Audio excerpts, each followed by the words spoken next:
अगर आप चाहते हैं कि आप में कभी घमंड ना आए या घमंड हो गया है तो इसे कैसे दूर करें, तो इस कहानी को पूरा सुने और अपने दोस्तों को भी सुनाएं, जिससे उनमें कभी घमंड पनपने ना पाए। वसंत ऋतु में जंगल के बीचों बीच लगा गुलाब का पौधा अपने फूलों की सुंदरता पर इठला रहा था। पास ही लगे चीड़ के कुछ पेड़ आपस में बातें कर रहे थे।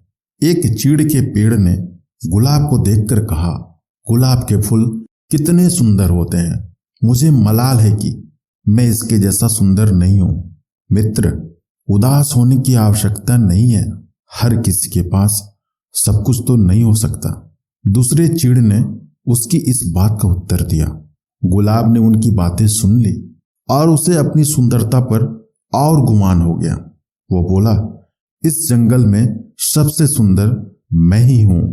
तभी सूरजमुखी के फूल ने उसकी इस बात पर आपत्ति जताते हुए कहा, तुम ऐसा कैसे कह सकते हो? इन जंगल में बहुत सारे सुंदर फूल हैं और तुम बस उनमें से एक हो, लेकिन सब मुझे देखकर ही तारीफ करते हैं। गुलाब ने इतराते हुए कहा, देखो इस नागफनी के पौधे को, ये कितना बदसूरत है, इस पर तो कांटे ही कांटे हैं, कोई इसकी तारीफ नहीं करता। ये तुम किस तरह की बातें कर रही हो?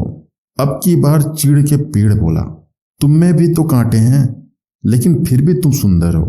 गुलाब को इस बात पर गुस्सा आ गया, तुम्हें तो सुंदरता का मतलब ही नहीं पता।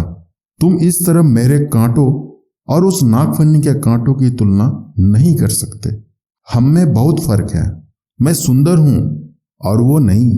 तुम में घमंड चढ़ गया है गुलाब। इतना कहकर चीड़ के पेड़ ने अपनी डालियां दूसरी ओर झुका ली।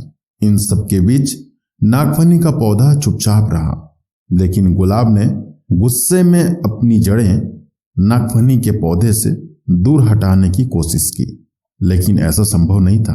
कुछ देर प्रयास करने के बाद गुलाब ने चिढ़कर नागफनी के पौधे से कहा, तुम एक निरर्थक पौधे हो, तुम में ना सुंदरता है ना ही तुम किसी काम के हो। मुझे दुख है कि मुझे तुम्हारे पास रहना पड़ रहा है। गुलाब की बात सुनकर नागफनी को दुख हुआ और वो बोला, भगवान ने किसी को भी निरर्थक जीवन नहीं दिया है। गुलाब ने उसकी बात अनसुनी कर दी। मौसम बदला और वसंत ऋतु चली गई। धूप की तपिश बढ़ने लगी और पेड़ पौधे मुरझाने लगे। गुलाब भी मुरझाने लगा। एक दिन गुलाब ने देखा कि एक चिड़िया नागफनी के पौधे पर चोंच गड़ाकर बैठी है। कुछ देर बाद वो चिड़िया वहां से उड़ गई।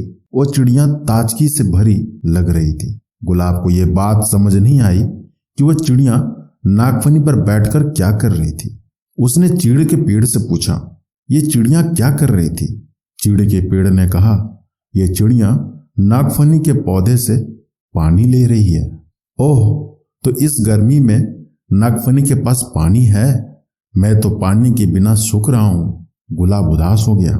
तुम नागफनी से मदद क्यों नहीं मांगते? वह अवश्य तुम्हारी मदद करेगा। चिड़िया अपनी चोंच में भरकर तुम्हारे पास ले आएगी। चीड़ के पेड़ ने सलाह दी। गुलाब नागफनी से कैसे मदद मांगता?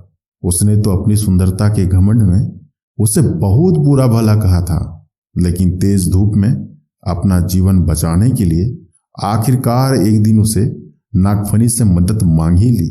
नागफनी दयालु था, वह मदद के लिए फौरन राजी हो गया। चिड़िया भी मदद को आगे आई। उसने नागफनी से पानी चूसा और अपनी चोंच में भरकर गुलाब के पौधे की जड़ों में डाल दिया। गुलाब का पौधा फिर से तरोताजा हो गया। गुलाब को समझ आ गया था कि किसी को देखकर उसके बारे में राय नहीं बनानी चाहिए। उसने नागफनी से माफी मांग ली। इस कहानी से सीख, किसी की शक्ल देखकर कोई राय नहीं बनानी चाहिए। इंसान की बाहरी सुंदरता नहीं बल्कि आंतरिक सुंदरता मायने रखती है।